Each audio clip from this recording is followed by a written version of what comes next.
There's an old principle, psychological principle called perception is projection. That means you don't see the world as it is. You see the world as you are. We're all living in realities like this. The question is that reality helping us or hindering us? In hypnosis, our job is to do one simple thing: build a better reality, right? Now, to do that, as hypnotherapists, we need to begin by dissolving the problem reality so that there's space to design a better reality to replace it with.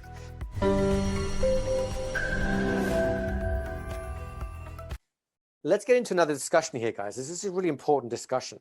This is going to the fundamentals of what hypnosis is, right? As hypnotists, we specialize in creating a reality. And what the hell does that mean, right? The world you live in does not exist. It does not exist. How do I know this? Because the world I think I live in and the world that you think you live in, they don't match up. They only match up in certain places. That means, now which one of us is right? Have I got the purview on reality or you? Well, technically, I don't think either of us has it, right? There's an old principle, psychological principle called perception is projection.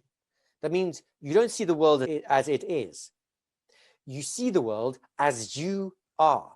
If you are a fearful person, the world is full of dangers. If you are a happy person, then the world is full of kind people. If you're an angry person, then the world is full of a-holes. Do you see a theme developing here, guys? Right?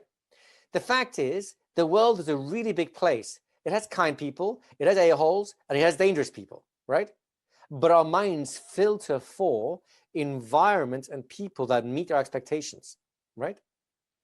We took in a young lady who had a very abusive background. I won't go into too much detail there, but long story short, there were some major self-esteem issues she had. So when she became of a legal drinking age, she started hanging out in the most dodgy bars imaginable, the kind of place I wouldn't even walk down the street to go to this bar. That's how dodgy it was, right?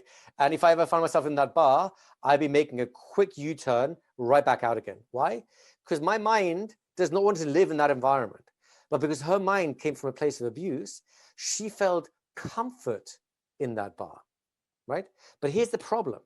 The level of comfort she had for that place was also the hunting ground for abusers to carry on the cycle. Why? She was in a victim mentality in a place that allows her to be a victim, and that's going to start falling forward an abuser to play the other side of the role. Note, I'm not saying it's her fault if she got abused, not in the least. What I'm saying is she's taking risks that will lead to further abuse because she's blind to them. Now, of course, our job was to help her change that perspective, which, by the way, she did very successfully and has lived a much better life since, right? But the key here is she had to see what was invisible to her first, right? We're all living in realities like this, all of them. The question is that reality helping us or hindering us? Now, in hypnosis, our job is to do one simple thing: build a better reality, right? Now, to do that, as hypnotherapists, we need to begin by dissolving the problem reality so that there's space to design a better reality to replace it with. Does that concept make sense to you guys? Yeah? Beautiful. Now, of course, we're not doing therapy here, so we don't have to worry about the dissolving portion of reality. We only have to worry about the building up, because if there's an existing reality that clashes with ours, then that's not the gift to give them at this point, because now we're going into the therapeutic context. Make sense? So I want you to, however, understand how realities are created and dissolved, because this is a fundamental element you need to know about as a hypnotist moving forwards. If you found this insightful, make sure to subscribe for more fascinating discussions on the power of the mind and hypnosis.